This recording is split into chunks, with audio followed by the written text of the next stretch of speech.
Bonjour à tous et bienvenue dans les coulisses du Sage pour un autre épisode où on vous présente des entrepreneurs qui ont démarré leur projet d'affaires grâce au Sage Montréal Centre. Mon nom est Kim Boutin, je suis votre animatrice aujourd'hui et je vous présente une histoire complètement différente de tout ce que vous avez pu entendre avec nous depuis 1 an et demi.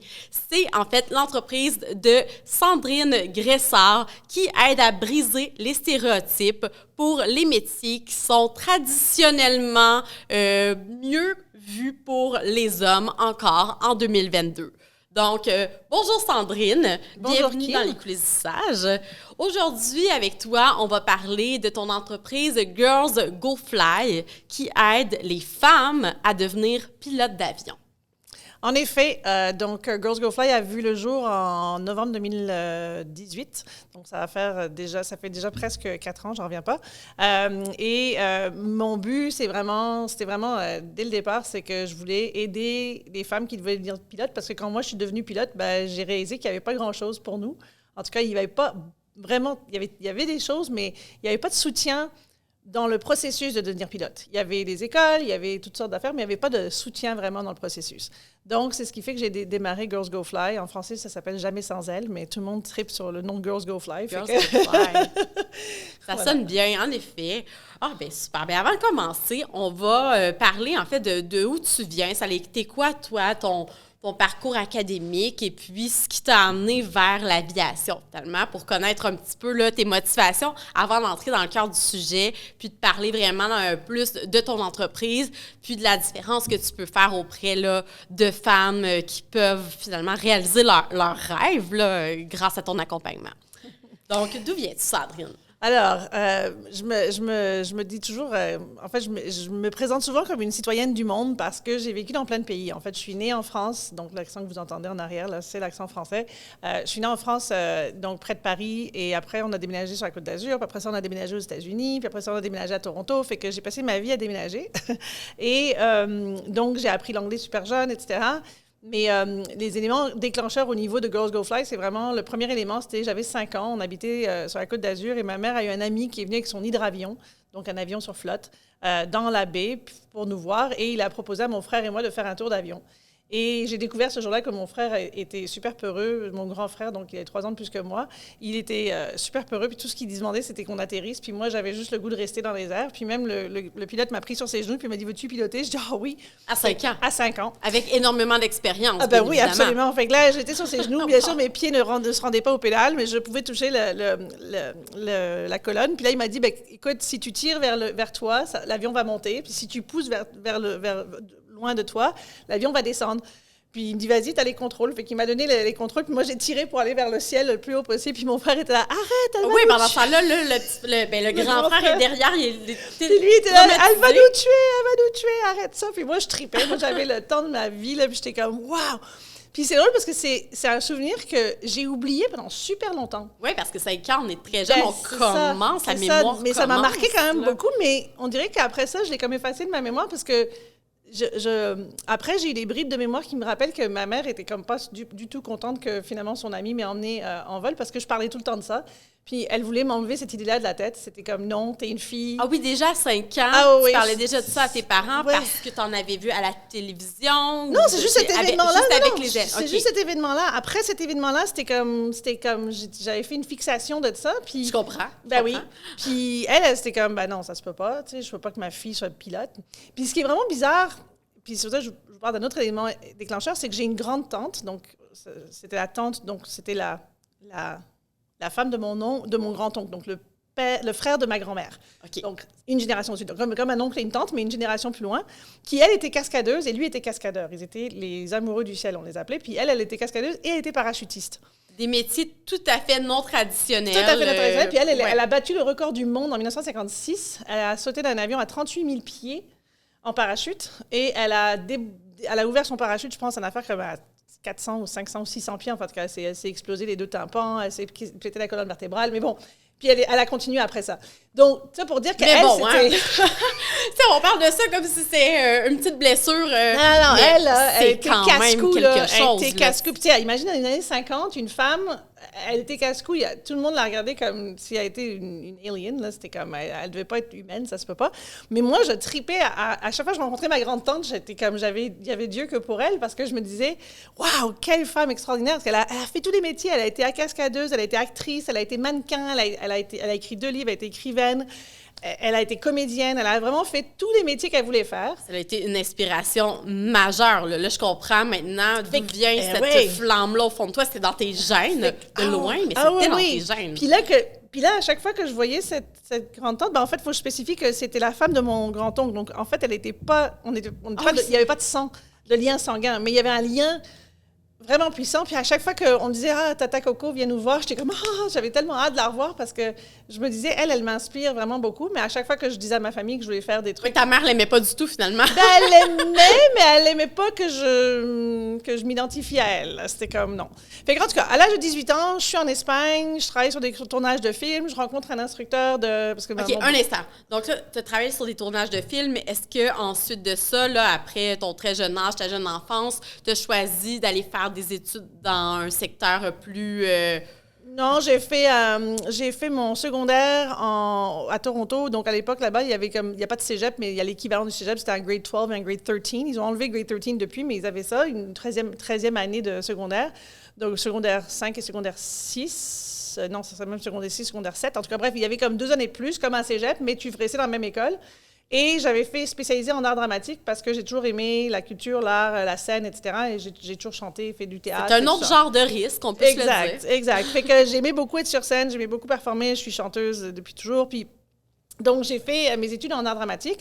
Et ma mère s'était remariée et mon beau-père était cinéaste. Et donc, on a grandi. En fait, toute ma jeunesse, j'étais sur les plateaux de tournage. Tous les étés, on était sur les plateaux de tournage. Et j'étais figurante tout le temps.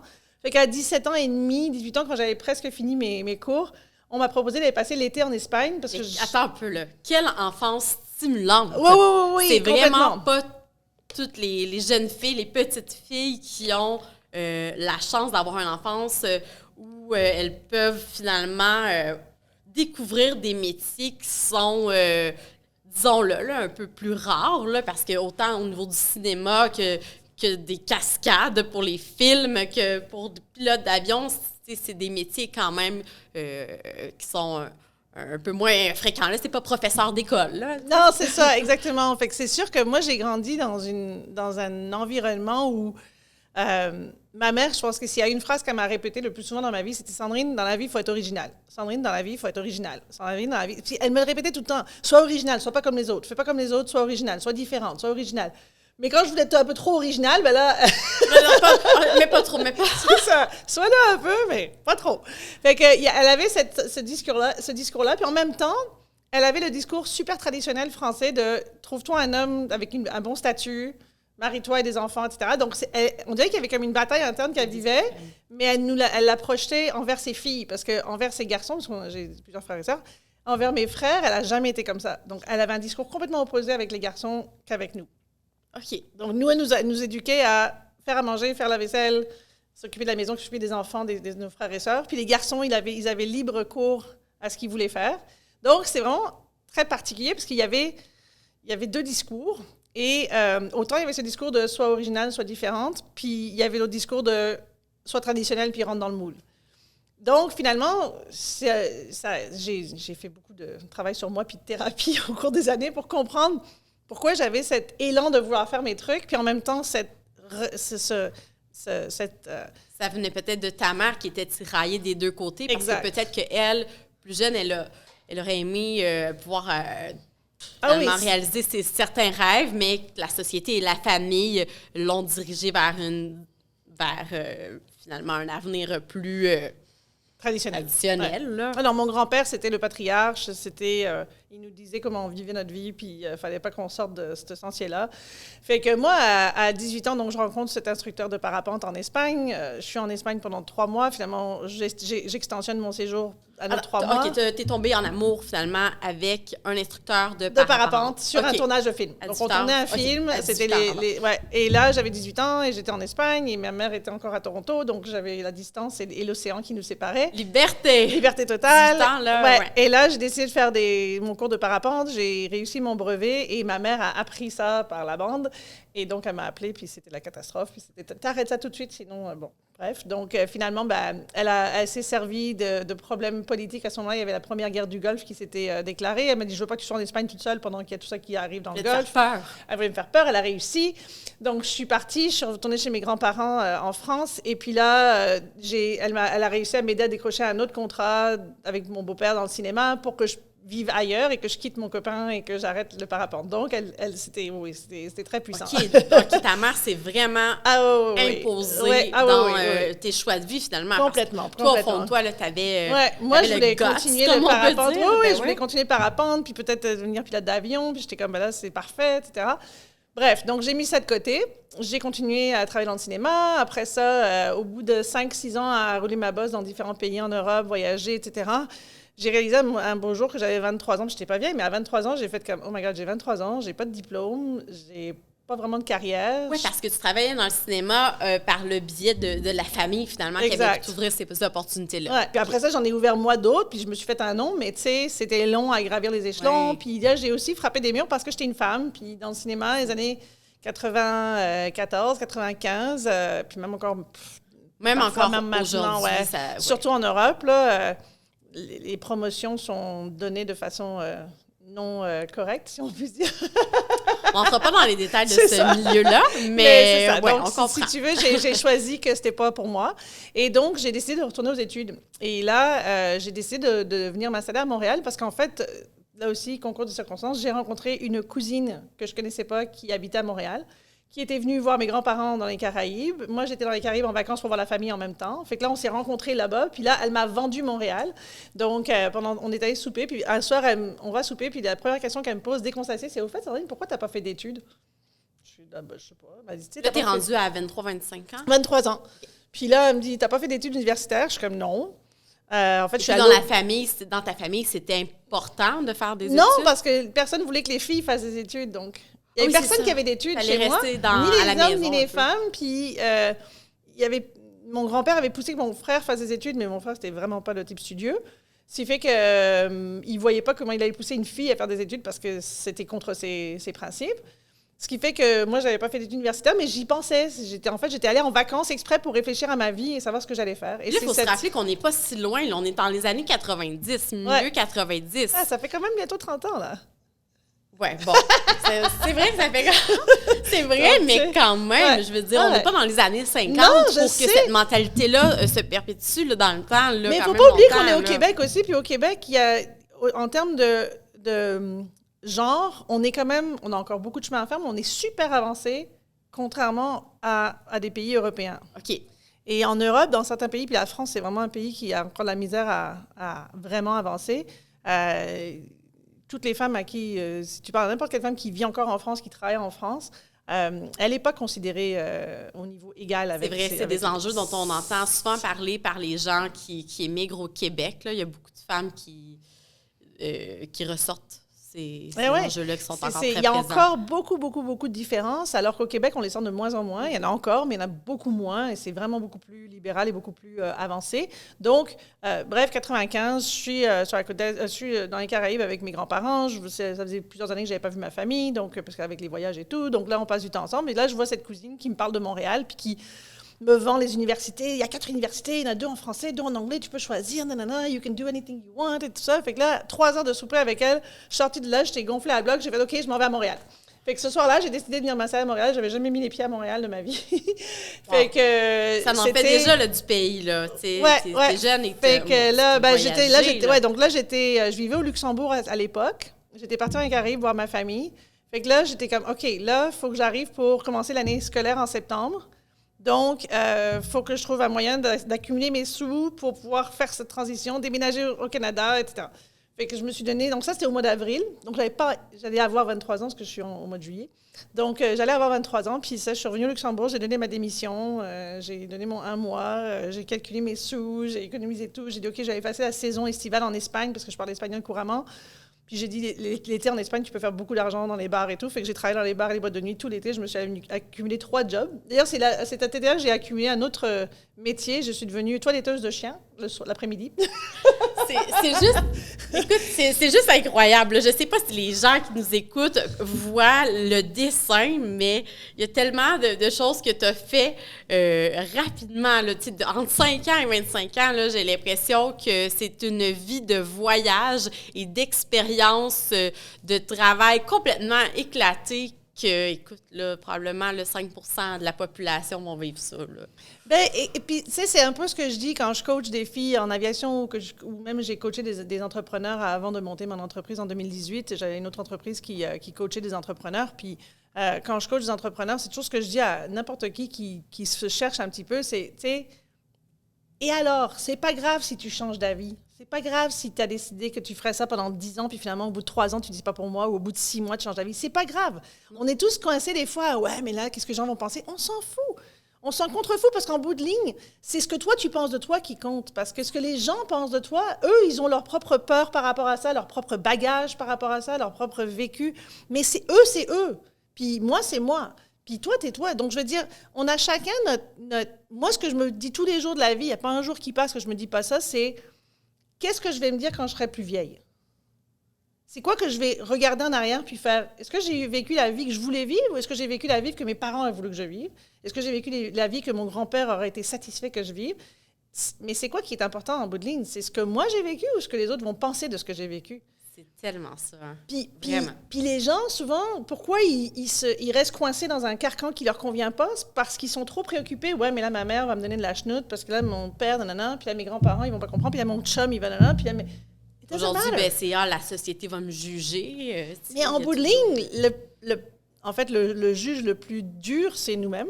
On est des fois notre pire ennemi parce qu'on se juge très, très durement. Mais en bout de ligne, ce qui compte aussi, c'est de dire, le bien-être et le bonheur qu'on veut ressentir en dedans, il y a juste nous qui pouvons le ressentir, puis il y a juste nous qui pouvons le créer pour nous.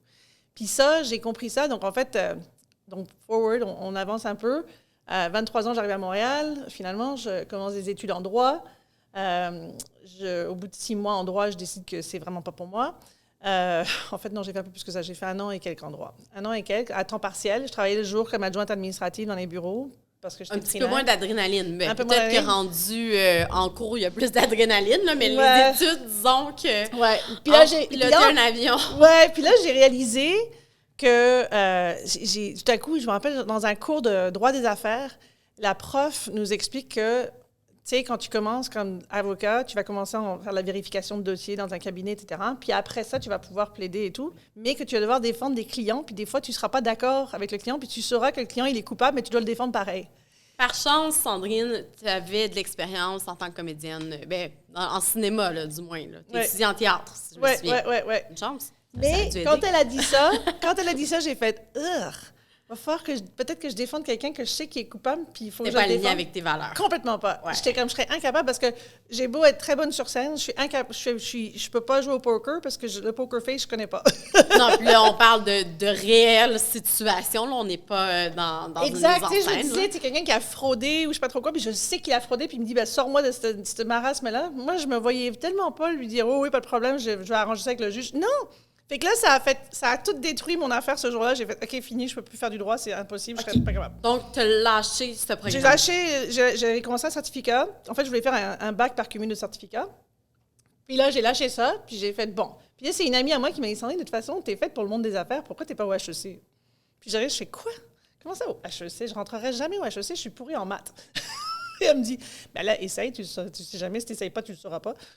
Ouais, OK. Puis elle me dit, mais tu sais, elle dit, t'es une entrepreneur dans l'âme, donc. Ce que je t'ai pas dit, c'est qu'à l'âge de 10 ans, j'ai eu ma première business. Donc, à l'âge de 10 ans, on vivait... Ne cesse de m'impressionner, Sandrine. Non, mais c'est vraiment drôle parce que je m'ennuyais. Tu sais, l'ennui, ça t'amène à faire des trucs. Hein? Fait que j'avais 10 ans, on vivait en Floride. Puis, c'était une des seules années où on est resté en Floride l'été. Puis, l'été, ça a l'air complètement comme spoiled brat, ce que je vais dire. Ça a l'air vraiment quelqu'un qui est trop, trop gâté. Mais mets-toi à la place d'un enfant de 10 ans, ça fait déjà 1 an et demi qu'il vit en Floride. Il va à la plage tout le temps. Il fait soleil tout le temps.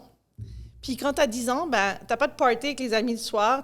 Tu peux pas aller en boîte de nuit et danser sur la plage. Tu fais pas tout ça, là. Tu as 10 ans. Fait que ta mère, à la tombée de la nuit, il faut que tu sois revenu en vélo à la maison, sinon elle appelle les flics parce qu'elle a trop peur. Fait que là, tu as 10 ans, tu t'ennuies, là, comme ça se peut pas. Tu n'as pas d'école, c'est l'été. Et là, au bout de 2 semaines d'été, j'ai fait comme, je vais mourir, moi, si je fais rien. Il faut que je fasse de quoi? Je m'ennuie, ça se peut pas. J'avais un cours de piano 1 fois par semaine, fait que c'était mon Mais tu avais des amis, j'imagine, dans ce quartier-là. Oui, mais non, parce que tous les enfants, l'été, ils partaient dans leur maison en Caroline du Nord ou je sais pas où, à Georgie. Les Floridiens, ils quittent l'été parce qu'il est trop chaud et trop humide. Donc, ils s'en vont dans le Nord. Puis moi, ben non, j'étais pognée là tout l'été.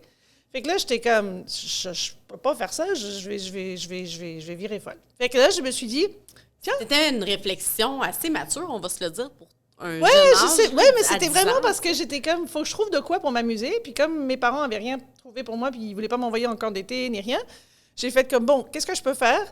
J'ai dit, tiens, je vais commencer à je vais vendre des biscuits devant chez moi, parce qu'on habitait sur une rue en cul-de-sac, et on était la dernière maison au bout. Donc, les gens, quand ils s'entamaient dans la rue, il fallait qu'ils aillent au bout de façon pour faire demi-tour. J'ai dit, c'est merveilleux, ils vont être obligés de passer devant chez nous. Mais quelle femme stratégique! Attendez, là, elle avait 10 ans. Puis déjà, elle avait tout réfléchi à l'appât pour que les gens viennent acheter des biscuits directement chez elle. Il y avait un panneau au bout de la rue pour dire, si vous rentrez dans cette rue, il y a des biscuits français pour vous, French cookies. Puis à l'époque, French cookies, c'était winner, là, tu sais. Fait que j'avais pris une recette à l'école en France quand j'étais toute petite, à l'âge de 8 ans. Ils vous apprennent une recette de faire tous les enfants en France font ça, c'est la recette des biscuits au yogourt. Mais oui, évidemment. Des biscuits au yaourt, fait que tout le monde fait ça. Puis là, j'avais fait des biscuits au yaourt, puis j'ai vendu yogurt cookies, French yogurt cookies. Et j'avais fait un spécial 25 sous chaque ou 5 pour 1 pièce. Puis là, t'es en Floride, donc, tu sais, vraiment, il y a quelque chose de super attrayant là-dedans. Parce que les gens... Il y a rien de French, là. Ouais, puis les gens la connaissent pas nécessairement, cette fameuse recette traditionnelle-là. Fait que là, je vendais mes biscuits. Donc, le matin, je faisais la production de biscuits, puis après-midi, je vendais des biscuits. Fait que j'ai fait ça comme 5 jours semaine. Est-ce que ta mère approuvait? Oui, sauf qu'à un moment donné, elle a fait, c'est bien beau, tu fais tout cet argent-là, mais moi, c'est moi qui fournis tous les ingrédients. C'est elle qui fait l'épicerie, finalement. Ben oui, puis tu fais de la vaisselle, sans doute. Ben oui, puis là, elle dit, tu sais, l'électricité du four, nanana, elle dit, quand est-ce que tu vas payer tes matières premières? Je suis comme, je sais pas. Ouais, là, la stratégie t'es pas rendue là, peut-être, là. J'avais pas du tout pensé à ça. Mais quand même, c'est une super première j'utilise des œufs, de la farine, du sucre, un peu d'huile, puis bon, tu vas pas me... Mais bon. Mais elle avait dit, c'est correct, tu continues, puis quand tu auras un peu de profit, on rediscutera de tes matières premières. Donc là, est-ce que tu avais un petit stand, j'avais une petite stand à limonade devant la maison? Oui, j'avais ma petite table, j'avais un poster que j'avais fait, j'avais un petit parasol, c'était vraiment cute. Et on avait fait un signe en haut de la rue et tout, donc c'est vraiment bien. Puis ma business, malheureusement, a connu son jour de faillite, le jour où j'ai dû aller à mon cours de piano. J'allais dire le jour où il a neigé. Non, au mois de juillet en Floride, c'est quand même assez rare que ça puisse arriver. Non, ben tu sais, si tu avais continué Non, j'avais fait ça pour l'été, j'avais fait ça comme peut-être 1 mois et demi, quelque chose du genre. Puis à un moment donné, je devais absolument aller à mon cours de piano et j'avais fait une bonne batch de biscuits, donc je voulais pas les ranger tout, ça prenait trop de temps. Fait que je dis à mon frère, je dis, tiens mon kiosque, puis tu sais... Quand je suis revenue, il avait mangé la moitié des biscuits, puis donné l'autre moitié à ses amis, puis il m'avait piqué mon argent. Fait que bon, ça va pas bien. Puis là, j'étais elle a dit, arrange-toi avec ton frère. Bon, c'est ça. M'arranger avec mon frère, c'est que j'avais plus de business. C'était pas un super bon employé, là, finalement. Non. T'as pas de confiance. Voilà. Alors, ça a été la fin de ma business. OK, donc première expérience, quand même déjà... 1 mois et demi. Mais bon, ça m'a appris plein de trucs, puis au moins, ça m'a gardé occupée, puis ça m'a empêché de m'ennuyer pendant 1 mois et demi de l'été. Alors, puis après, tu n'as jamais eu d'autres idées en entrepreneuriat jusqu'à la... Non, après ça, on dirait que... Je sais pas. Non, après ça... tu sais, ça a l'air extraordinaire de voyager, etc., tout le temps comme ça, mais déménager tout le temps, quand après t'es pré-ado, t'es ado, là, ça devient un peu lourd comme réalité, parce que mes parents, ils déménageaient sur un coup de tête. Là. C'était vraiment genre, ils se levaient un matin, puis bon, on déménage. Puis des fois, on l'apprenait une fois que c'était le fait accompli. Là, donc, il y a une réalité. Moi, j'ai déménagé à un moment donné... Il y avait une vie de nomade, malgré juste pour donner quand j'ai eu 13 ans, là, avant mes 13 ans, en février 86, on vivait en Floride. Et là, ma mère et mon beau-père avaient parlé de peut-être déménager au Canada. Et ils avaient préparé qu'on fasse un voyage, mon frère, ma mère et moi, juste nous 3, pour aller visiter Toronto pendant 1 semaine. Okay. Fait qu'on part en mois de février de Floride à Toronto. C'est pas ce qui est le plus agréable. Et, en effet, c'est pas la meilleure période. Dernière semaine de février, je pense que c'était à cause du spring break ou quelque chose du genre, ou c'était 1 semaine avant, en tout cas, bref. Donc, on monte à Toronto, puis on passe 1 semaine à Toronto pour visiter. Et quand on arrive à l'aéroport de Pearson pour revenir en Floride, ma mère s'était trompée sur des papiers d'immigration. Ce qui fait qu'on s'est fait refuser l'entrée aux États-Unis. Et donc, mon frère et moi, on n'a jamais pu retourner. En fait, ça a pris 4 ans. Donc, on a déménagé ce jour-là aux États-Unis, au Canada sans s'en rendre compte. Wow, avec votre mère. Oui. Et là, ma mère, elle a été obligée de Sans faire... rien, là. Rien. On était dans un hôtel, on avait check-out de l'hôtel, va à l'aéroport, va pour rentrer. Wow! OK, mais ça, c'est toute une histoire. Ouais. Fait que là, moi, sur le coup, tu te dis, bon, maman, on va régler les problèmes de papier. On a passé comme 5 heures à se faire interroger par les gars d'immigration. Bref, on retourne à l'hôtel. Là, c'est comme, bon, OK, qu'est-ce qu'on fait? Là, ma mère, elle appelle des amis, elle appelle son mari, elle essaie de voir ce qui se passe. Ça a pris 1 semaine, 10 jours. Puis au bout de 10 jours, on a su qu'il n'y avait aucun moyen que mon frère et moi, on puisse avoir des nouveaux papiers pour revenir aux États-Unis. Donc là, la maison était déjà en vente en Floride, mais elle ne se vendait pas. Fait que là, ce qui s'est passé, c'est qu'on a littéralement déménagé à Toronto, mais nous, on a dû vivre dans un appartement meublé. On a dû changer d'école au mois de mars. Mais oui, c'était aucunement planifié. J'ai perdu 1 année complète de mes études parce qu'ils n'ont pas reconnu ce que j'avais fait en Floride. Fait que ma reconnaissance n'était pas là. C'est les voisins, hein. Pourtant, c'est à côté. Non. Il y a déjà d'une province à l'autre, ça peut être problématique, fait qu'imagine. En tout cas, bref, donc là, je me suis ramassée du jour au lendemain à 13 ans. Pas pu dire au revoir à mes amis, pas rien, là, tu sais. Ça crée un choc identitaire, j'imagine, à l'adolescence, là, quand oui, même. Et donc, c'est ce qui fait que les années qui ont suivi, je sais que c'est pour ça que je me suis mise à voyager beaucoup puis que j'ai aimé travailler dans le cinéma parce que ça me permettait de juste comme pas avoir le temps de réfléchir à pourquoi je fais ce que je fais, mais juste d'être en mouvement. Quand tu es en mouvement, tu fuis quelque chose. Tu fuis. Ouais, c'est ça. Donc, j'avais à fuir ça pour mieux la vivre, pour mieux le comprendre plus tard, mais je regrette rien du tout. C'était vraiment comme ma façon à moi de vivre les émotions qui venaient avec tous ces changements qui étaient toujours imposés et qui étaient toujours comme dernière minute, puis que j'avais jamais mon mot à dire là-dedans. Il n'y avait aucun temps d'adaptation. Non, puis il n'y avait aucune stratégie. Tu sais, moi, c'est ce que j'essaie de faire maintenant avec mon fils. On a beaucoup bougé. Pas trop de pays, mais de différents endroits au Québec. Mais j'ai toujours essayé d'avoir une stratégie puis de m'assurer que je n'ébranle pas complètement son année scolaire, etc. Tu sais, j'ai toujours essayé de faire de mon mieux pour ça. Puis ma mère, par contre, elle, étant donné qu'elle pensait « tu vas marier un homme riche, puis tu auras plein d'enfants, puis on s'en fout », pour elle, ne s'inquiétait pas pour les études. Oui, c'est ça, l'école, c'était pas C'était secondaire. C'était secondaire. Oui. C'était vraiment, who cares? Donc, c'est ce qui a fait que je pense qu'après ça, j'ai arrêté de me concentrer autant sur des projets entrepreneuriaux ou moi-même, mais juste de survivre, en fait, ce que je vivais, qui était le fun. Il y avait des bons côtés. Je dis, j'enlèverai jamais les bons côtés. Complètement atypique, là. Mais exactement. Mais j'étais toujours, moi, j'ai toujours dit, j'ai grandi en étant l'extraterrestre avec les antennes vertes sur la tête, là. C'est genre, j'arrivais dans une pièce, puis tout le monde me regardait comme la bizarre, là, parce que d'où tu viens? Exact. Attendez, là. Exact. Et encore à ce jour, c'est vraiment la pire question qu'on peut me poser. Sandrine, tu viens d'où? Ah, really? T'as pas une autre question pour moi? Oui. Parce que j'ai du plaisir à le dire, mais j'arrive jamais à répondre en 10 secondes parce que je viens d'où? Ben, je viens de partout, là. Je veux dire, j'ai vécu dans plein de pays. Écoute, je m'excuse, on voit le temps défiler, puis là, je me dis, faut qu'on parle ton de histoire, elle est fascinante, mais maintenant qu'on comprend que tu viens de partout, que tu as eu une enfance complètement déconnectée d'une enfance traditionnelle où ta mère t'a imposé certaines limites, où elle a voulu finalement te faire un petit peu oublier tes premières passions qui étaient liées à l'aviation et au risque et même à l'entrepreneuriat. Bien, finalement, tu as pu y revenir à ça après quel événement marquant dans ta vie? Ben, en fait, il y en a eu 2. Mes 2 parents sont décédés à 2 mois d'intervalle en 2007. Donc, ma mère est décédée en octobre, mon père en décembre. Et ils avaient 57 ans et 61 ans respectivement. Très jeune. Fait que c'est sûr que ça te fait... ça te donne le coup de pied dans les fesses que tu as besoin pour faire comme... Est-ce que tu as l'intention d'attendre de vivre ou tu as l'intention de vivre là? Excuse-moi, jusqu'à ce que tu aies l'âge de 37 ans, c'est ça? Tu travaillais dans quel domaine à ce moment-là? J'avais eu une entreprise à moi. J'avais quand même lancé une entreprise quand j'avais... début de la trentaine, j'ai lancé une entreprise de formation. OK. Et je l'ai dirigée pendant plusieurs années. Mais en fait, ma carrière, je l'ai passée moitié dans des grosses entreprises, moitié dans des petites entreprises, puis... encore là, tu voyageais. Exact. C'était encore en toi. J'ai toujours eu... on dirait que j'arrivais pas à me placer dans une grosse boîte et être contente, ou ni dans une petite boîte et être contente longtemps. J'aimais prendre des expériences de plein d'affaires. Et j'ai eu ma business, donc ça s'appelait Service Conseil Josabel. Je l'ai eu pendant de 2005 à 2011. Après ça, que j'ai fait d'autres choses. Après, je suis partie travailler chez Bombardier. J'ai travaillé chez Bombardier Aéronautique pendant 4 ans. Après, ils ont fait leur restructuration, donc En fait, je me suis assurée de... Tu as eu beaucoup d'expérience. Donc, j'ai eu beaucoup d'expérience. Puis en 2018, ce qui s'est passé, c'est que mes parents étaient décédés en 2007. Et puis, ça a pris... Tu sais, ça prend quelques années. T'as beau te dire, je vais vivre à fond, ça prend quelques années pour restructurer ta vie. En 2012, j'ai rencontré mon conjoint de maintenant, mon mari de maintenant. Puis, lui était aviateur. Il avait une passion pour les avions. Il est pilote de ligne, mais aussi, il est passionné de petits avions.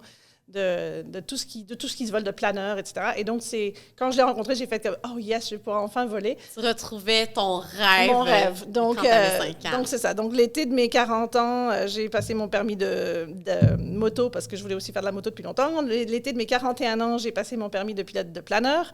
Et ensuite, l'été de mes 46 ans, j'ai eu mon permis de pilote d'avion. Est-ce que tu te sentais observée par tes parents dans du tout, non, qui du te tout. Non, j'ai fait la paix avec ça il y a longtemps. J'ai dit comme non, mais je sais que mon père aurait été fier de moi. Okay.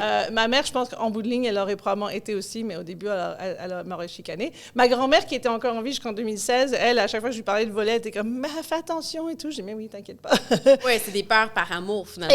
Exact. Fait que c'est ça. Donc, et là, ce qui a motivé en 2018 de démarrer Girls Go Fly, c'est que pendant tout le temps que j'ai fait mes licences, donc de planeur, d'avion, j'étais toujours une des seules filles ou la seule fille. Donc, dans le club de planeur où j'ai fait ma licence de planeur, il y a 60 pilotes. J'étais la seule femme. Je me disais, mais ça se peut pas, elles sont où les femmes? Puis à chaque fois que je parlais des amis à moi, des femmes, genre, tu sais, je fais du planeur et tu dis, t'es folle, c'est tombé dangereux, nanana, ça doit être super stressant. Je suis comme, non, pas du tout, c'est super zen, c'est super relax. C'est incroyable comment les gens peuvent transmettre leurs craintes aux autres, finalement, parce que ça, c'était leur crainte à elles. Et là, j'ai fait des recherches. J'ai commencé à faire des recherches parce qu'après, j'ai été approchée par un éditeur en Angleterre qui m'a demandé d'écrire un livre en français sur le leadership au féminin. Donc, j'ai écrit un livre qui s'appelle « Dirigeons comme des femmes ». Et là-dedans, j'ai eu besoin de faire beaucoup de recherches sur des statistiques, etc. Et j'ai découvert qu'il y a plein de choses qui font que les femmes, on ne se lance pas dans des carrières non traditionnelles féminines. Okay. Est-ce qu'on peut en parler? Oui, c'est qu'en fait, un des trucs majeurs, puis je parlerai juste d'un point parce que c'est le plus important, c'est qu'en fait, pas de méchanceté envers ces messieurs, mais les hommes ont 7 fois plus de testostérone dans leur système que nous. Et la testostérone, c'est pas juste responsable pour la virilité et la pilosité. La testostérone, c'est l'hormone de confiance. Okay. C'est ce qui booste la confiance en soi. Donc, quand tu as 7 fois plus de confiance en toi qu'une femme, une femme, au premier obstacle, elle va peut-être baisser les bras, pas parce qu'elle n'est pas capable, mais parce qu'elle n'a pas cet élément naturel qui vient la booster pour dire « ben non, tu es capable no matter what ». Et d'ailleurs, on le voit même dans les métiers normaux, traditionnels. Dans les bureaux, un gars, on va lui dire « hey, tu devrais appliquer sur ce poste-là pour avoir allé chercher ta promotion ». Il va y aller même s'il a la moitié des nécessités, des prérequis. La fille, elle va voir la liste, elle dit « j'ai ça, j'ai ça, j'ai ça, j'ai ça, j'ai ça. Ah, j'ai pas ça. Ah, je suis pas prête ». Elle va attendre de les avoir d'avoir 12 toutes. sur 12. Là. Exact. Moi, je comprends. Et ça, c'est la différence, c'est la testostérone. C'est ça l'élément majeur. Alors, la femme, elle a besoin du coach, elle a besoin du mentor, elle a besoin de quelqu'un qui va lui dire « mais non, vas-y, t'es capable, tu vas voir, c'est pas grave, si t'as pas ça, tu peux aller le chercher en deçà et tout. » Mais elle a besoin qu'on l'encourage. Alors que le gars, il va faire « ouais, j'y vais, pas de problème. » Puis il va se dire « oh, t'inquiète pas, je m'arrangerai pour ce que j'ai pas. » Je comprends. OK, ça, c'est vraiment un facteur intéressant. Et en aviation, c'est majeur, parce qu'en aviation, être pilote, pourquoi ça coûte cher et pourquoi c'est difficile et pourquoi c'est pas tout le monde qui veut devenir pilote? Puis, je veux pas encourager les gens qui veulent pas devenir pilote, je veux juste expliquer pourquoi c'est comme ça. Parce que être pilote, ça demande ton habileté mentale, ton habileté physique et ton habileté émotionnelle. Parce que quand tu voles, s'il y a quelque chose qui se passe, il y a toujours quelque chose qui se passe qui n'était pas prévu parce qu'il y a trop de facteurs qui bougent en même temps, la météo, le ci, le ça, les moteurs, l'avion, n'importe quoi, tu peux pas laisser tes émotions prendre le dessus. Donc, tu dois apprendre à vraiment gérer ton calme et dire, il arrive n'importe quoi, je reste calme. Puis les femmes, naturellement, avec notre cycle, à nous qui ne veut pas les émotions, sont plutôt en mouvance. Et donc, si elles se mettent à pleurer pendant qu'elles sont en vol avec un instructeur, l'instructeur, il se dit, on arrête de voler pour la journée. Alors que la fille, elle dit, non, je vais juste pleurer parce que j'évacue mes toxines. Oui. Mais le gars, il fait comme moi, mais tu pleures, t'arrives pas à mettre de l'avant l'importance d'évacuer nos émotions puis de les laisser paraître, mais... Exact. Et donc, ça vient Et là, la fille, elle se dit, shit, j'ai pleuré devant mon instructeur, c'est pas bon, non, qu'est-ce qu'il va penser de moi et tout. Puis là, elle arrête de voler parce qu'elle se dit, c'est pas pour moi. Non, c'est pas pour toi, c'est juste, t'as réagi. OK, t'as réagi comme t'as réagi. Puis ça m'est arrivé, j'avais un vol de planeur avec un instructeur. Puis j'étais fâchée contre moi parce que j'ai mal réussi mon atterrissage, puis il était comme pas beau, là. On a rebondi 2-3 fois, puis c'était comme vraiment pas beau. Mais on n'a pas rien cassé, c'est juste que, bon. Fait que là, quand on a atterri, il m'a fait mon debrief, puis moi, je me suis mise à pleurer, puis il m'a fait, bon, bah, we're done for the day.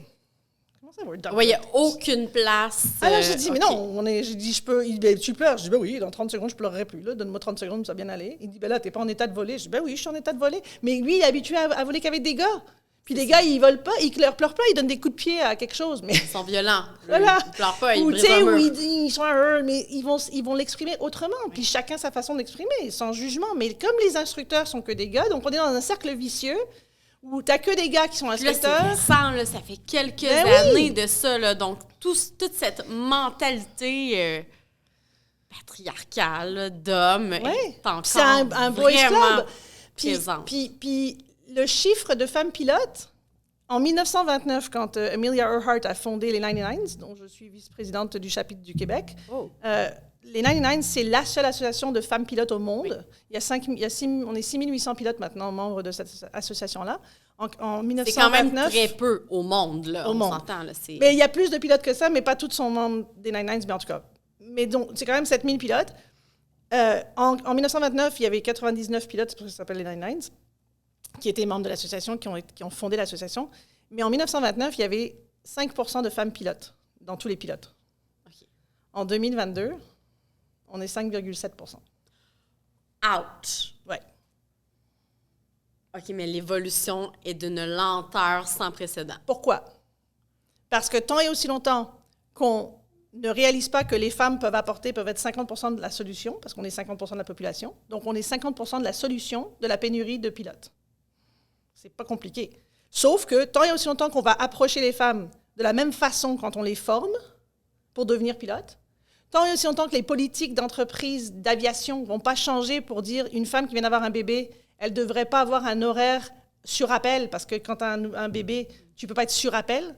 Tu fais quoi? Chérie, je viens de me faire appeler, il faut que je parte travailler dans 2 heures, mais le bébé dans le placard pendant 2 jours? Non. T'sais, donc, tu ne vas pas embarquer dans ces postes-là parce que tu n'as pas de solution, à moins d'avoir un système de soutien, à moins d'avoir la famille autour, à moins d'avoir un conjoint qui est tout le temps présent, etc. Mais ça devient compliqué. Donc, il y a des filles qui font leur cours, qui deviennent pilotes commerciales, puis après, quand c'est le temps d'aller dans les entreprises, elles n'y vont pas parce que les politiques ne sont pas adaptées, de 1. De 2, on voit un drop considérable. On voit 30% de femmes qui s'inscrivent dans les écoles de pilotage pour aller chercher leur licence privée. Il y a à peu près 25% qui réussissent leur licence. Donc, on perd juste 5% d'entre elles. Et puis, versus les hommes, est-ce que le pourcentage est beaucoup plus À peu près le même. Non, il est à peu près le même. Okay, donc, et là où ça change, c'est au niveau de la licence commerciale. Arrivé à la licence commerciale, on tombe à 12%. Pourquoi? Parce que pour avoir ta licence commerciale, il faut que tu aies fait 200 heures de vol. Puis pour faire 200 heures de vol, il faut que tu loues un avion pour accumuler tes heures. Puis un avion, en ce moment, c'est à peu près $200 de l'heure. C'est ça, c'est pas accessible à tout le monde de pouvoir cumuler. C'est que tu as tes licences qui te coûtent 20 000, 25 000, puis après ça, tu as un 40 000 $ de location d'avion. Fait que tu es rendu à 65 000 puis tu n'as pas encore de job. Là. Donc, en quoi Girls Go Fly devient une solution d'abord pour permettre aux femmes d'avoir la confiance, mais après ça, d'avoir les moyens de pouvoir réaliser ce rêve-là qui est autant... qui peut paraître autant inaccessible d'un point de vue financier que d'un point de vue des défis que ça peut apporter là, au niveau de la vie personnelle de la femme. Là. Ben, c'est parce que, justement, je connais tellement bien l'industrie et je connais tellement bien tout ce qui existe parce que je suis vice-présidente du chapitre des 99s. Je suis sur le conseil d'administration de l'Association des pilotes et propriétaires de hangars de Saint-Jean-sur-Richelieu. Je suis impliquée dans beaucoup d'organismes d'aviation et je connais toutes les organisations et les entreprises qui donnent des bourses pour les femmes. Il y a $1 million US par année de bourses pour femmes dans le monde de l'aviation. Okay? Mais les filles ne savent pas. Elles ne savent pas comment les trouver, elles ne savent pas où c'est, elles ne savent pas comment appliquer, etc. Mais si ces bourses-là sont disponibles, c'est qu'il y a quand même une grande ouverture. Il y a une grande ouverture. Le truc, c'est que c'est la communication, c'est la visibilité. Okay. Les filles ne savent pas que ça existe. Puis même dans les écoles, moi je fais des conférences dans les écoles depuis 4 ans, donc pendant la pandémie, j'en ai presque pas fait parce que bien sûr, voilà.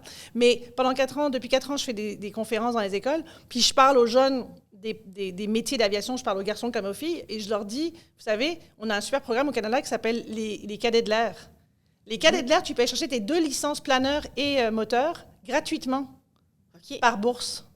faut que tu les mérites, c'est des bourses au mérite. Mais quand même, c'est nos impôts qui payent pour ça. Nos impôts payent pour que des jeunes, chaque année, à peu près 150 jeunes à travers le Canada, chaque année, reçoivent leur brevet de pilote. Donc, vraiment, là, toi, tu viens démocratiser l'accessibilité en montrant aux gens qu'il y a des ressources. Il y a plein de solutions. Il y a plein de solutions. Il y a des écoles qui vont pouvoir t'aider. Il y a des organisations. Il y a des bourses. Et après, il y a aussi une façon de faire ta licence. Il y a beaucoup de jeunes futurs pilotes qui sont en train de faire leur licence, puis ils laissent passer trop de temps entre chaque leçon. Okay. Et ce qui est, comme c'est une mémoire de tes muscles, quand tu pilotes, c'est ton corps qui mémorise les mouvements. Okay? À force de faire les mêmes mouvements. Comme quand tu fais du vélo. Exact. Mais... Exact. Donc là, quand tu vas appuyer sur les pédales, quand tu vas prendre le yoke, quand tu vas tourner avec un certain degré d'angle, de virage, ben, tout ça, ton corps, il finit par le mémoriser. Mais il le mémorise mieux si tu voles tous les 4 jours que si tu voles toutes les 2 semaines. Ben oui, c'est ça. Donc, ton coût, il réduit parce que comme tu mémorises mieux, tu apprends plus vite et tu vas être plus proche de ton 45 heures minimum pour finir ta licence au lieu de te faire 60-70 heures pour finir ta licence. Et des fois, on voit des gens qui font 70 heures, ils n'ont toujours pas leur licence parce que l'instructeur dit « t'es pas prêt ». Alors, des fois, c'est de la mauvaise foi. Des fois, c'est parce que vraiment, la personne n'est pas prête parce qu'elle a mis trop de temps entre chaque leçon. Et donc, moi, c'est là où je leur dis non, tu t'imposes un rythme. Tu dois t'imposer un rythme parce que, 1, ça va te coûter moins cher et 2, ça fera de toi un meilleur pilote. Donc, en accompagnant les femmes comme ça, finalement, tu t'assures que leur parcours soit un peu plus serré. Exact. Et puis qu'elles ne perdent pas confiance ou qu'elles ne prennent pas peur en cours de route, finalement. Exact. Puis ces personnes-là, ces femmes-là, comment tu les rejoins? Parce que justement, il y a très, très, très peu de femmes qui choisissent de se lancer en aviation, je me dis que c'est probablement parce qu'elles ne voient pas toutes ces possibilités-là. Donc, comment on fait pour les rejoindre? Ben, c'est un peu les conférences dans les écoles, c'est un peu les événements, tu sais, les gens qui viennent à un événement d'aviation, mettons, il y a des fois les aéroports, comme même à Saint-Hubert, mais des petits aéroports font des événements, les familles amènent leurs nièces, leurs petites filles ou whatever, puis elles ont 15 ans, 16 ans, puis là, je leur parle, puis je leur donne les informations, puis je les aiguille dans les bonnes directions, puis je les mets en contact avec des bonnes personnes. Donc, c'est vraiment, en ce moment, c'est beaucoup du bouche à oreille. Puis ben là, depuis 2 ans, c'est ça. C'était plus difficile parce qu'il n'y avait pas d'événements. La plupart des aéroports ne faisaient pas d'événements ils appellent ça des rendez-vous aériens où on vient avec nos avions, puis on atterrit, puis on fait un brunch ou un barbecue. Donc, ça, il y en a eu beaucoup moins. Là, ça a commencé depuis 2022. Cet été, il y en a eu plusieurs qui sont revenus. Donc, le but, c'est vraiment de continuer à aller aux aéroports. Puis, moi, j'aimerais ça que les médias... Tu sais, l'autre jour, j'étais dans ma voiture au mois de septembre, puis je m'en allais à un rendez-vous aérien à Stansted Weather. Puis, je ne sais plus quelle station de radio, ils parlaient des événements de quoi faire ce week-end. Puis, ils n'ont jamais parlé de l'événement à Stansted Weather parce qu'ils ne savaient pas que ça existe, probablement. C'est ça. Mais c'est dommage, Stansted Weather, c'est un super petit aéroport avec une piste en gazon. Il y avait 130 avions ce jour-là. Des petits avions 2 places, 4 places, 1 place. On avait un barbecue, en plus, Stansted Weather, c'est génial parce que c'est un endroit où c'est une entreprise familiale et ils font des hamburgers de bison. Okay? Donc, c'est vraiment trippant. Ils font ça sur une pierre. Enfin, c'est vraiment capoté comme endroit, c'est super naturel et tout. Ils ont, tous leurs légumes sont bio et tout ça. Puis, c'est vraiment un beau rendez-vous aérien où les gens peuvent voir des avions, ils peuvent poser des questions aux pilotes, etc. Il y avait plein de familles, il y avait plein de monde. Je trouvais ça dommage qu'ils s'en parlent même pas à la radio. C'est dans les cantons de l'Est. C'est 2 heures et quart de Montréal. Donc, tu sais, et ça, on en a tous les week-ends de l'été. C'est pas une fois par année, là. C'est des événements qui... Il y en a partout. Ouais. Il y en a à Valleyfield, il y en a à La Chute, il y en a à Saint-Jean-sur-Richelieu. Il y en a vraiment partout des événements. Puis, je trouve ça dommage parce que dans les médias traditionnels, on n'entend pas parler de ces événements-là. Et c'est seulement les gens d'aviation qui se parlent entre eux. On n'entend pas parler non plus de la possibilité, tant que ça, d'étudier dans le domaine de l'aviation pour devenir pilote. Puis même, pas juste pilote, parce que j'ai aussi des filles qui veulent être mécaniciennes en aéronautique. Il y a une super école. Au Québec, on est extrêmement choyés. Il y a une école qui s'appelle l'École nationale d'aérotechnie, qui est à Saint-Hubert. C'est la plus grosse école au monde pour former des mécaniciens en aviation. Au monde.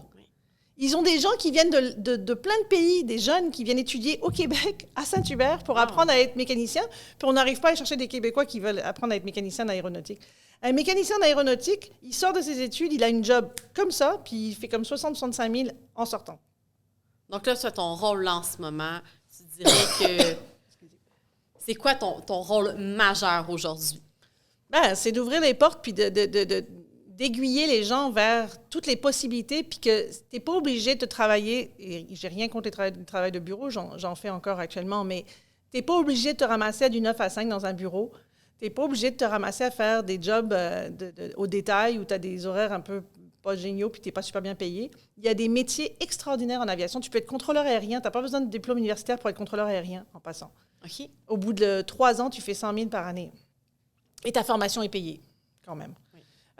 Et contrôleur aérien, c'est vraiment trippant. Puis tu fais un examen d'entrée, tu réussis l'examen d'entrée, tu rentres en formation, tu es dedans. Ils ont une pénurie de contrôleurs aériens comme il y a jamais eu. Il y a une pénurie de pilotes comme il n'y a jamais eu. Il y a une pénurie de mécaniciens. Il y a des gens qui travaillent sur les pièces d'avion, sur les lignes de montage. On a DefTech et Roux qui fabriquent des trains d'atterrissage pour des gros avions à travers le monde. C'est aussi à Saint-Hubert. On a une industrie de l'aéronautique au Québec et de l'aérospatiale hallucinante, là. On fait l'envie de toutes les villes canadiennes. Et pourtant, toutes ces entreprises-là et toutes les écoles à qui je parle, ils ont la difficulté à recruter. Au niveau des pilotes, on en a pas mal qui rentrent, mais même, on a une pénurie d'instructeurs. Parce que les pilotes, ils deviennent instructeurs pour bâtir leurs heures, puis après ça, ils s'en vont travailler pour les compagnies aériennes qui ont besoin d'eux. Oui. Fait que là, les postes d'instructeurs, c'est que de la rotation incroyable. Mais il y a des gens qui veulent être instructeurs à vie. C'est une super belle job, être instructeur. Ça ne paye pas peut-être autant, mais c'est vraiment trippant. Tu enseignes à quelqu'un d'autre comment piloter un avion, et tu es tout le temps dans l'avion et tu n'as pas besoin de payer pour l'avion.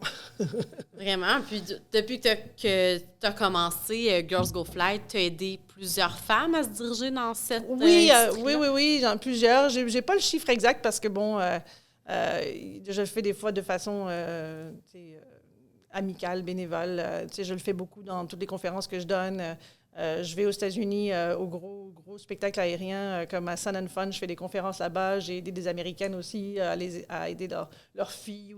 Est-ce qu'il y a des gens qui reviennent vers toi par la suite pour te dire à quel point tu leur as permis de croire en cette possibilité-là? Oui, bien, il y a une jeune fille qui s'appelle Gina qui maintenant nous aide beaucoup. Justement, qui fait partie aussi de notre chapitre du Québec des 99s. Et elle, c'est une super histoire. C'est une fille qui vient de Colombie, qui a immigré au Québec, qui ne parlait pas un mot de français ni d'anglais. Elle a appris à parler anglais. Après, elle a fait sa licence en anglais de pilotage. Puis maintenant, elle est à droite elle pilote commercialement pour une compagnie aérienne, une petite compagnie aérienne au Québec. Et elle est en train de tranquillement monter des échelons. Et cette fille-là, il y a 4 ans, elle ne parlait pas un mot d'anglais, puis elle n'avait jamais piloté un avion de sa vie. Donc, et elle m'a rencontrée parce que j'ai fait une conférence pour Women in Aerospace International. Il y avait un événement à Montréal en 2019 et j'étais invitée à parler là. Et elle m'a rencontrée là et elle a dit « Ah, ben, je fonce, je vais devenir pilote. » Donc, et c'est seulement par après, comme 6-8 mois plus tard, qu'elle était à un de nos événements de 99. Elle m'a dit « Tiens, Sandrine, on s'était rencontrés. » Ah oui! Puis là, ça m'est revenu, mais tu vois, je ne savais pas que j'avais eu un impact sur elle. Donc, tant mieux, je suis super contente. Puis maintenant, elle aide plein d'autres filles. Puis en fait, on a reçu les 99s, on a reçu un avion en don. Le don est en train de se faire, c'est progressif, d'une autre femme pilote, membre des 99s au Manitoba. Et cet avion-là, on arrive à le louer à vraiment très, très bas, à un prix super radicalisé pour que les femmes puissent bâtir leurs heures. Donc, on a 10 femmes en ce moment qui sont en train de bâtir leurs heures à 40 $ de l'heure au lieu de 200 $ de l'heure. Ton travail est vraiment, il est touchant, il est beau. Puis en même temps, je crois que c'est totalement empreint de ton histoire qui est fascinante. Avant de terminer, écoute, on pourrait poursuivre cette entrevue-là encore 2 heures. C'est juste incroyable, toute cette histoire. Il y a tellement de sujets qu'on n'a pas abordés, mais pour le bien de la chose, peut-être qu'on aura l'opportunité de te réinviter. Donc, avant de terminer, moi, j'aimerais savoir, avec tout le parcours que tu as eu, et là, où est-ce que tu es rendu aujourd'hui? Tu réalises tes rêves et t'aides d'autres personnes. Et puis, tu as, on va se le dire, là, un rôle majeur dans cette industrie-là pour représenter les femmes en aviation. Aujourd'hui, qu'aimerais-tu dire à la petite fille de 5 ans qui a finalement oublié ses rêves après tant d'années? Ben, t'as qu'une vie. Fait que vis-la selon tes rêves à toi, puis laisse personne te dire autrement. Puis quand tes parents te disent « Ah, mais c'est dangereux », dis-leur non, c'est beaucoup moins dangereux que ça l'était. Il y a presque plus personne qui se tue en avion maintenant. Si on regarde les 1920-1930, les gens ils prenaient un avion puis ils se tuaient quasiment. Il y avait pas mal de décès parce que les avions étaient moins bien construits, parce que c'était nouveau, etc. On a 120 ans d'expérience maintenant. Donc, c'est pas mal plus sécuritaire que c'était. Puis, Mais en même temps, il faut vivre pleinement sa vie. Je veux dire, peu importe les risques qu'on prend. Il faut vivre sa vie. On n'en a qu'une. Absolument. En anglais, on dit YOLO, you only live once.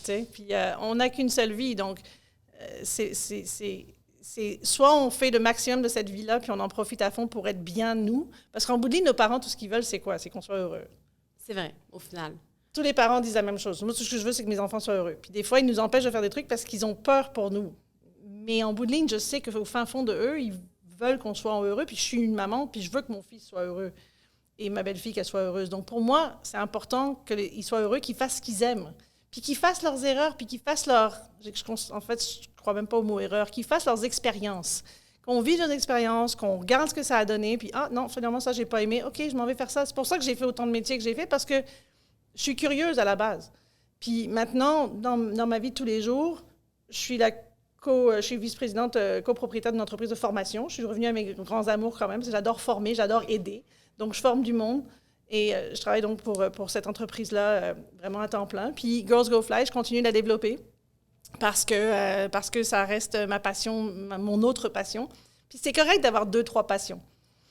Donc, vis la petite fille de 5 ans, tu as vécu quelque chose, tu as ressenti quelque chose dans ton cœur, garde-le vivant, puis aide les gens qui t'aiment à comprendre pourquoi c'est important pour toi. Il n'est jamais trop tard. Jamais. Pour pouvoir réallumer cette passion-là, parce que toi, tu le fais vers la fin trentaine, finalement. Donc, il n'est jamais trop tard pour démarrer un projet qui peut sembler inatteignable parfois, ou trop frivole. Oui. Puis en ce moment, je suis en train de finir ma licence commerciale. Est-ce que je vais travailler commercialement pour quelqu'un? Je ne sais pas. Mais je suis en train de la faire parce que ça me donne plus d'expérience, j'apprends plus de choses, je développe mes habiletés à voler aux instruments, etc. Je ne sais pas où ça va m'amener, mais c'est ce que je veux faire et je suis en train de le faire. Donc, il n'y a pas de... On ne devrait pas se restreindre.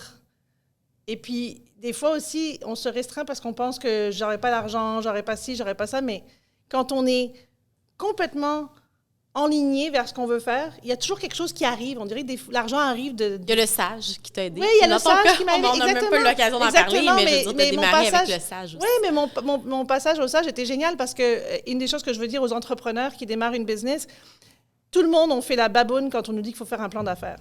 Tous. On n'aime pas ça. OK? Mais le plan d'affaires, là, c'est ce qui fait que tu réfléchis vraiment à ton truc, à ton affaire. Puis tu dis, est-ce que j'y crois assez pour faire autant de recherches puis mettre autant de temps dedans pour qu'en bout de ligne, j'ai quelque chose de vraiment hot à présenter, mais quand tu l'écris, quand tu le rédiges, quand tu passes le temps à mettre le nombre de mots, etc., ben, ça te permet de peaufiner, de vraiment sculpter. C'est comme le sculpteur qui commence avec son bloc de pierre, là, puis il fait quelque chose de vraiment parfait à la fin. Ben, ton plan d'affaires, c'est ça. Fait que moi, le sage, je remercie le sage parce que et j'avais fait HEC, donc des plans d'affaires, j'en ai fait plein avant. Mais de nous forcer à faire un plan d'affaires alors que j'étais comme, j'ai pas besoin d'un plan d'affaires, je sais ce que je veux faire. On a toujours besoin. Mais on a toujours besoin de le faire. Puis quand on a fini, on se sent tellement plus complet parce qu'on fait comme, là, je sais où je m'en vais. Il y a une structure. Après ça, la structure, elle est malléable, finalement. Exact. Écoute, je te remercie grandement, Sandrine, pour le temps que tu passais avec nous aujourd'hui. Encore une fois, ton histoire a été fascinante. J'invite vraiment les gens. Comment les gens peuvent te rejoindre? S'ils vont sur le site de girlsgofly.com, ils peuvent m'envoyer un courriel directement là. Okay. Ou sur Facebook, je suis sur Girls Go Fly aussi. On est sur Instagram et on est... c'est ça. OK, parce que je me dis, autant les personnes qui voudraient s'en... Je perds mes mots, là, j'ai tellement plein d'idées en tête, mais autant les femmes qui voudraient aller vers ce métier-là que celles qui aimeraient peut-être t'inviter comme conférencière ou du mentorat, du coaching, parce que je veux pas de cette force-là également. Là. Absolument, ça va me faire plaisir. Excellent. Bien, un énorme merci. Donc, merci à tout le monde de nous avoir écoutés aujourd'hui. Vous pouvez toujours nous suivre sur nos pages Instagram, Facebook et LinkedIn du Sage Montréal Centre pour avoir accès également à nos teasers ou à des conseils des entrepreneurs qui viennent en studio. Retrouvez-nous sur notre compte TikTok. Donc, bonne journée tout le monde. Merci.